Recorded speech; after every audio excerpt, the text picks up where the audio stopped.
Hey everyone, welcome to my channel. I'm Gray Wilder and I'm gonna go straight into the topic today and talk about how I got into UC Berkeley on a full ride scholarship. So this video is for anyone who is trying to get an undergrad education and wants to know how someone else did it.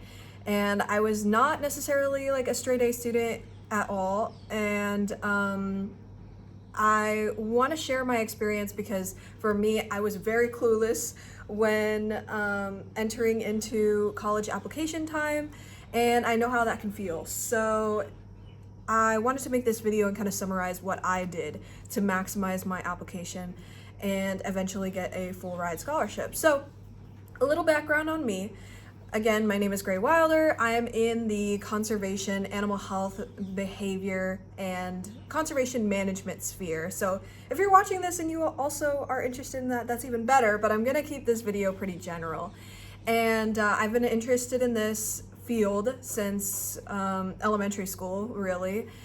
And I made sure as a low-income student who is not first gen, but I lived with my mom who had not gone to college, so I didn't really have many people in my life that had gone to college, and I didn't know what was sitting in front of me. And I did a lot in high school to make sure that I had a lot on my resume going into college, and I knew that was important because I knew I had a lot to make up for in terms of grades, and I'm not necessarily that great at science or math, and that is exactly, the field that I'm in, so the odds were against me. But I have kind of a strategy that I feel like I want to share with others, because I think if you start early enough, or even if you're in your senior year of high school, if you start on this now, I think there is a possibility that you can still boost your application before you start applying. And if you're already applying, I'm also going to talk about the application process too. So yeah, with that background being said, I wanted to define a full ride. So when I was applying to colleges, I thought maybe the best I could get was tuition covered or something. But a full ride, that definition is set slightly different. So what I mean by that is full ride is a colloquial term for a scholarship that covers all expenses associated with attending a college or university, including not only tuition, but also fees associated with your university, room and board, so that includes like dorming and probably meals along with that. And also additional costs like books, supplies, and even sometimes living expenses like outside of that. It can really cover everything and more when you get a full ride scholarship. And I'll talk about the one that I got as well later in this video, but I just kind of wanted to define that for everyone just so we know what full ride really means. So tuition, housing, fees, and everything in between. So to start off, I wanted to talk about what I did during high school to kind of boost my application. I took 6 AP classes throughout high school.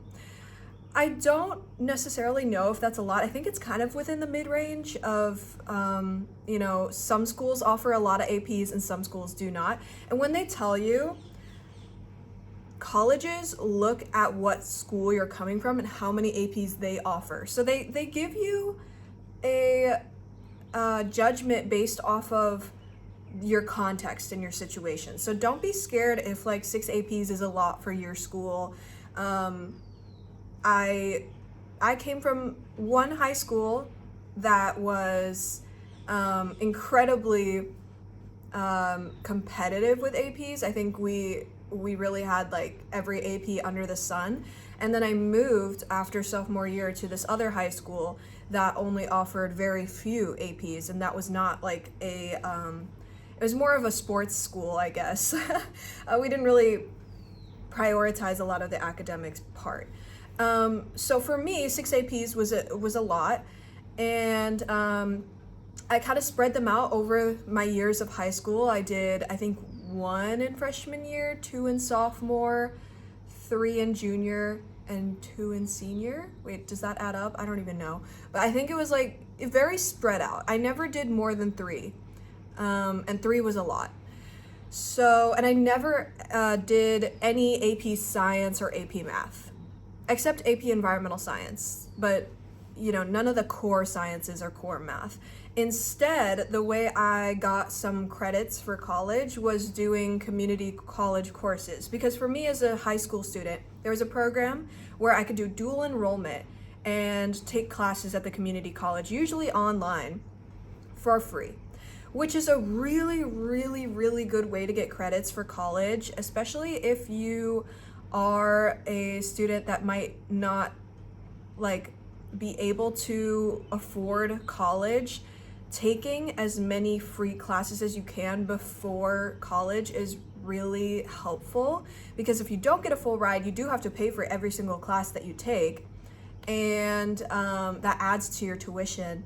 And if you can get rid of some of those general education requirements before actually going to college, that is a huge, huge plus. And that's why some people choose to do community college before university, because transferring to university, because doing those general education requirements, they're the same amongst all the schools, and community college general education classes are often much easier than when you go to a university.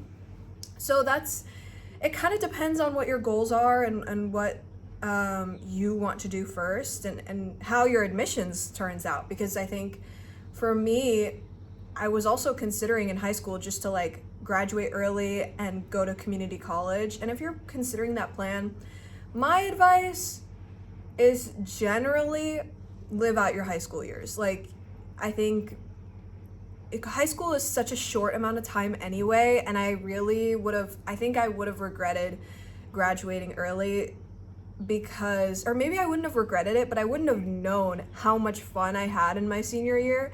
And I really loved my senior year of high school, and I think it was really valuable for me to have that and not graduate early in that way. So it's up to everyone and their preferences, but yeah, I'm an advocate for not graduating early and really sticking through it and just going easy on yourself. You don't have to drown yourself in APs. What I'm gonna go over is kind of a strategy for what I did. But before that, I wanted to go over the fact that I had 6 AP classes. None of them were AP math, none of them were AP science, and I did statistics at a community college so that I got those credits that way. And I also ended up taking a calculus course online at a community college later on, but that was separate. And so my GPA and class rank was, I don't remember my class rank. It was something, I was not one of the top 10. I was not one of the top 15. I think maybe I was top 30, but I had a GPA around 3.8, I believe, unweighted, and around 4.5, 4.6 weighted. So yes, it was a very good GPA, very competitive GPA, but I want to emphasize that, yes, I tried my hardest to get those A's in high school, but I also did get several B's. And I really, again, want to emphasize that I believe my admission to university, and especially the full ride scholarship, was absolutely not based on my grades at all. My theory is that it came from all of my extracurriculars, and I'm going to talk about that as soon as you know what? I'm just gonna go over it now, because I had on my list to talk about standardized testing, but I didn't end up taking standardized testing when I was graduating high school, or in that time of AP test or standardized testing like ACT, SAT. They were just phasing it out, so I didn't really want to take that, and it's a good thing because I feel like I'm not a great tester, so I just wanted to get rid of that. And so I didn't include that on my application, and if it's not required, unless you're a super genius at standardized testing, I would just leave it out. I mean, there is really no bias towards having it versus not having it. If it's optional, it's genuinely optional. and you shouldn't worry about that. Moving on to the extracurriculars. This is the thing that I feel like brought me into university and gave me the full ride scholarship, because for me, I was a very low income student. This is the context of what I'm giving you, because my full ride scholarship is merit based, but it covers all of your need. So I didn't necessarily get a full ride just because I was low income and got into the university. That's not the case. I got a full ride because of the scholarship that I got into was merit based, but the aid will cover your whole estimated need, and that need is based on your FAFSA application. So they found that I should not be responsible for any of the costs of university based on me and my mom's income. So from that, the scholarship that I got into paid all of that off. And then that is how I got that full ride. But again, when I talk about extracurriculars, my biggest tip for anyone going into university, applying to college, any of that, is to have a spike in your application. And if you've never heard of this like trend or term, having a spike in your application is basically the opposite of the advice that a lot of people will give you, is just like, be general, be widespread, have a bunch of hands in like different pots. And yes, that is attractive in an application to have multiple different interests. I think the thing that it will push you over the edge in an application though is a spike. So you want to have a wide range of things you're interested in. Like if you are in the sciences, having an art hobby that you like are invested in and have awards in, or anything that you can show for that. Even just the fact that you have like a small business where you sell your art, for example, that could be something you put on your application, and it shows a lot of breadth and creativeness, and having your application have like multiple different areas or sects that you're interested in is very good, but you want all that level playing field to spike up into a mountain. And I'm saying that because when you're talking about highly competitive universities, scholarships, etc., you need the impact factor. And that is usually something that you're extremely interested in, something that you're passionate about and you care about a lot. And this could be literally anything. If you're in the humanities, maybe you're super interested in anthropology and you just really like, studying that. If you're in science like me, maybe you are very interested in physics. Or if you're in like anything else, just find something within that you're particularly interested in and prove your interest, and prove it as much as you can. Because again, yes, you want like to dip your toes in different areas to show generalization, to show just genuinely like intellectual curiosity, flexibility, and creativity.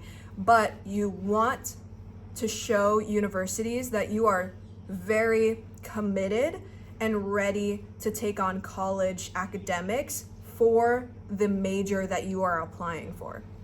So again, talking about my personal experience, I was applying for environmental science originally. I ended up changing that major to something more specific to animals, but I was always interested in the environment and animals. So that was my spike.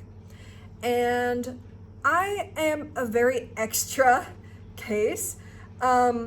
I want to like emphasize before I start rattling off the stuff I did in high school. All of this stuff I did with my own, with my own hands. I didn't really join a lot of clubs in high school, to be honest. I didn't do any sport in high school. A lot of it was my own choice to do these activities and kind of like facilitating them for myself, which for me was easier because I could spend, I would make exactly what I wanted to make and spend however much time I wanted to do on it. And the big thing is publishing and having something to put on a resume about it. Even if no one, like for example, if you make a small business, even if you sell 2 things, that is a small business and you tried and you did that, like include that on your resume and use that experience or any, tangible impact or business or idea and put it in your application. Maximize the amount of that, especially if it relates to your major. With that being said, don't be scared with what I'm gonna tell you. It's okay. Don't compare yourself. That's what I mean. Like when I was in your shoes, I was always constantly comparing myself to these videos on YouTube that were like talking about, oh, I did this amount of research and I did, I had this crazy GPA and all this, and I really don't want this video to be that, I don't want to scare anybody, and I definitely don't want to like, make anybody feel defeated by this. I really want to do the opposite. I want to make sure that you guys feel more prepared after this video and more excited to like just go out there and do things for your, like you can create these opportunities for yourself. No one created them for me. I just went ahead and did it, put it on my resume, sent it into the university, and ended up getting a full ride. Like these are all opportunities that I created myself. So with that being said, I was in the class board in high school for all 4 years. When I was in my first high school, I was freshman class president, and believe me, that was like kind of a fluke. Like I was not voted by the general population. I was not popular in high school. I was just like on the board that would be making decisions, and then the board like elected me as president. So that was only for freshman year. Sophomore year, we didn't have a president, but I was also on the class board. And that was because that was during COVID. And that was kind of all I did within like high school in terms of clubs. I was pretty much never like fully involved in many clubs. I was, my friend was president of Model UN, so I like did a few things with them, but I was never too serious with it. I was a historian for my junior and senior year, so I just took pictures of the class and like was on the board, which for me was really nice because it was like not a huge commitment, but also impressive that you were on the class board, and that's like class leadership.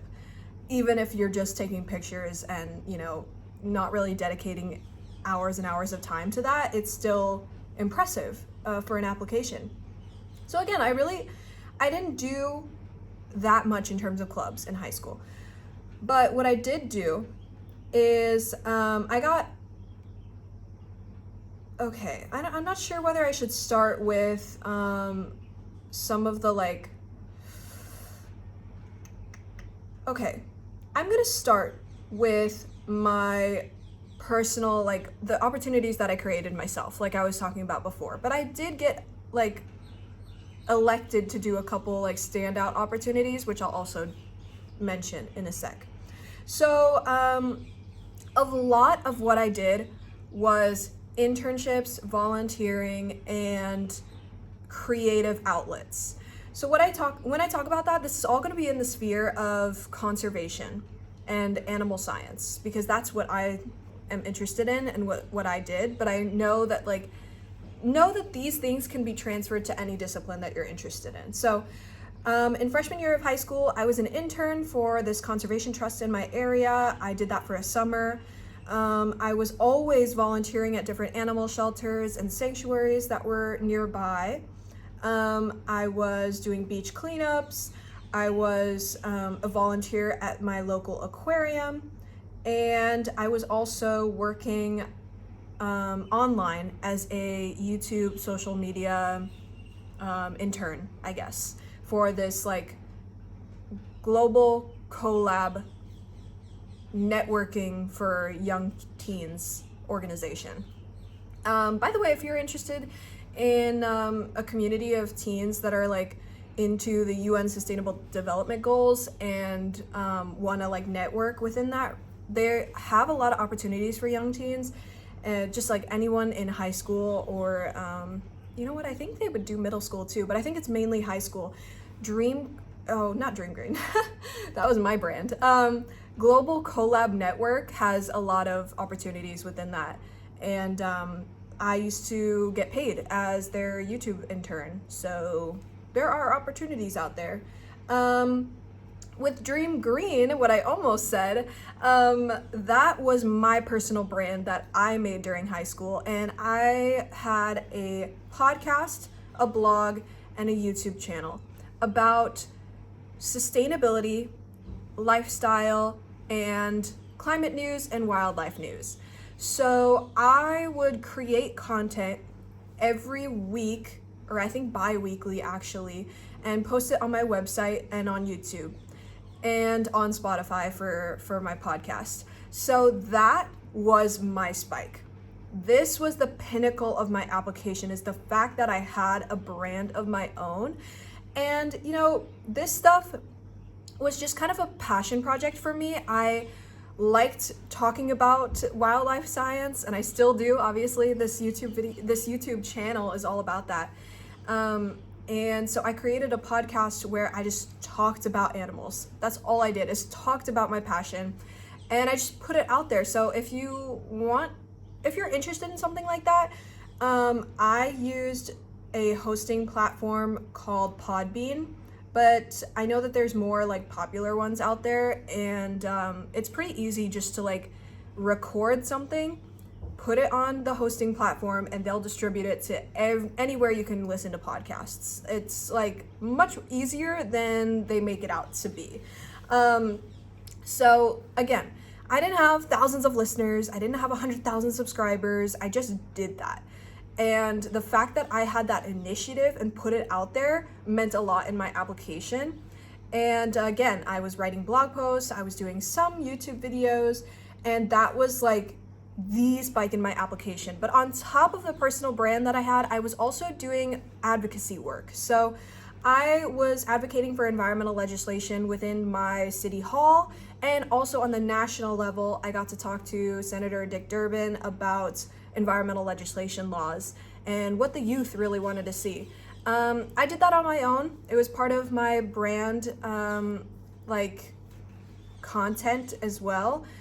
I made connections through my city hall meeting, and I was in DC for another reason and was able to talk to Dick Durbin that way. So again, like, I wasn't, you know, I had no platform really. I mean, like, I had a brand, but I wasn't really like popping off on that. Like, I really didn't have a lot of subscribers. I didn't have a lot of listeners. I just did it, you know? The fact that I did it and had a passion that was strong enough for like me to create multiple different episodes showed my commitment to the major that I was applying for. And I think really impressed people with that entrepreneurial spirit and like ambition to just do it.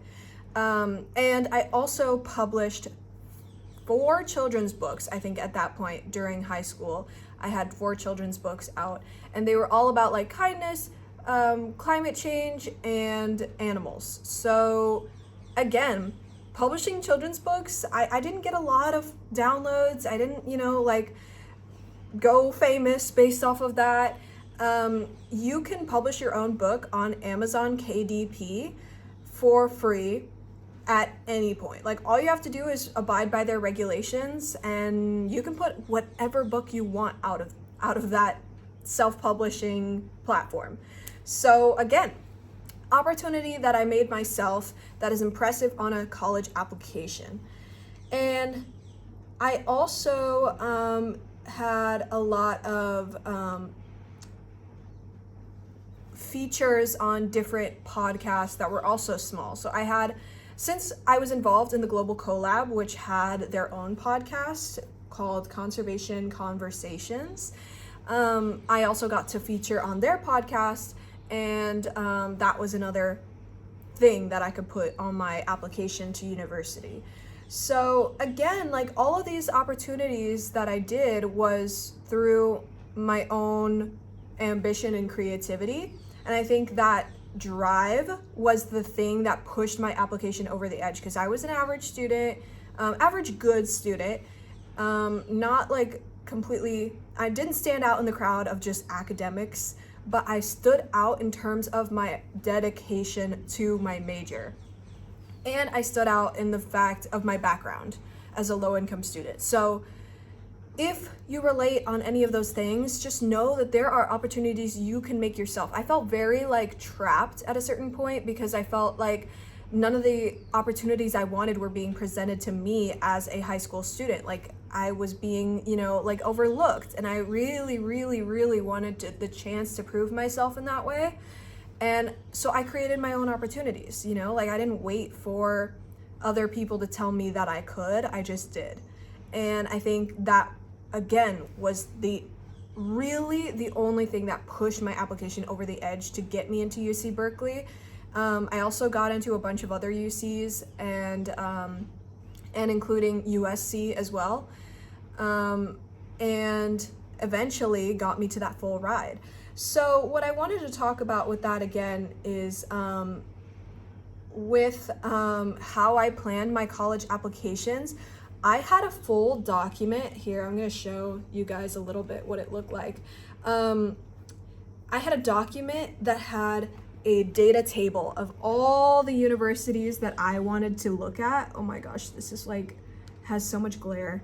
But I was like, just ranking the different programs that I wanted to do. So I had all the UCs on there. I had USC, Cornell, and Pomona on there. Those were the universities that I was interested in and thought that I could get into. One thing that I regret a little bit when applying for universities was the fact that I didn't know what was out there for me and what was possible. So I ended up applying for mostly just UCs and USC.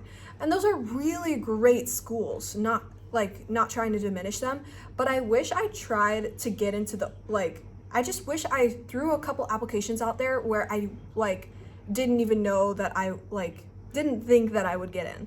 Part of that was the application, fees was a lot, and I didn't want to apply to a bunch of schools when, every single application had a fee to it. But I think if you are in that situation where you're thinking oh, I don't know what's possible for me. I don't even know what kind of schools I should be applying to. Apply for a bunch in different areas. So apply for 2 safeties, maybe. Safeties that you pretty much know you're gonna get into, and backfall absolute last option. If you really want to go straight into university, community college is always there for you. It's always available. It's always an option. So community college is always an option. 2 safety schools, maybe 5 or 6 within a good range of my GPA is competitive for their school. I like their program and whatever. And apply for a couple crazy ones. Just put them out there. You never know. And for me, I'm kind of curious looking back, I got into all of the kind of more competitive schools on my list, and I wonder what would have happened if I had applied for, the crazy schools like Ivy Leagues or, or any private Stanford or something. I didn't apply to those because I didn't think I had a shot, and also I was low income, and I thought oh my god, $80,000 price tag, there's no way. But you don't realize as a high schooler how much funding there is out there and how much of a chance you may have. It's really kind of a lottery at times, and you never know. So just put it out there. Try a few that are your favorites, because I'm very happy where I ended up. I mean, Berkeley is perfect for me, but I'm curious what would have happened if I did apply for some of those Ivies or crazy private schools. So again, I had a list of colleges I was interested in, and I also had a list of accomplishments that I had throughout high school. I put everything that I could possibly put. Even the clubs that I was not truly like dedicated to, I always put it on there because it's good to know that you had a connection to those things.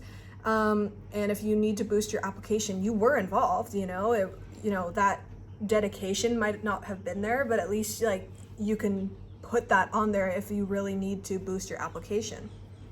And then again, I wanted to just kind of wrap this episode up with just some insights about the scholarship that I got.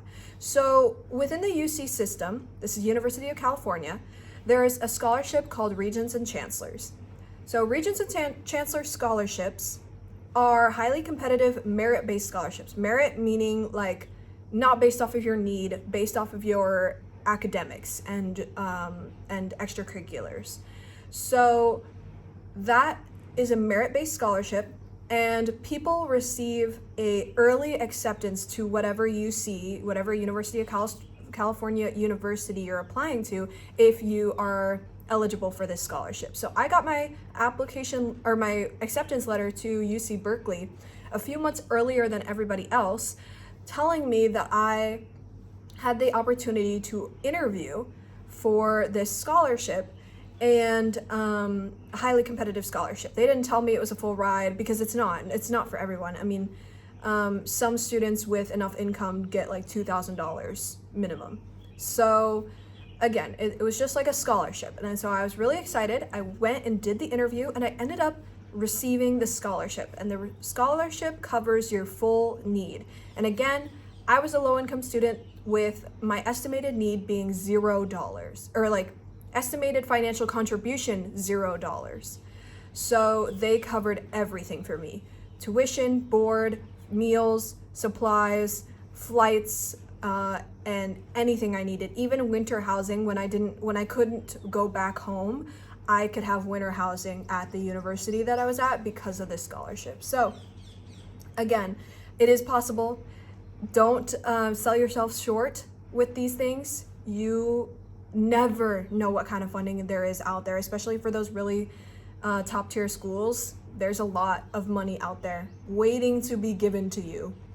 So again, if you want another video from me talking about how, like the application process more specifically, like, my personal statements or letters of recommendation and essays, I am down to do another video like that. But I just wanted to put this one out there and see if people resonate with it. And let me know if you guys have any questions. I'm down to answer anything, even if you're seeing this video 5 years later. I'm down to answer questions, and I'll periodically check in on this video and see if anybody has any concerns or questions about anything. And I'm always like, no gatekeeping here. There's absolutely like any information you want is like, I will let you know and I'll help with anything that I can, because I think as a low-income student that was completely clueless to this process, I really love helping out other people find their way within the college application process, because it really worked out for me, and I know that I have good information to share for other people. So again, if you have any questions, please comment them down below.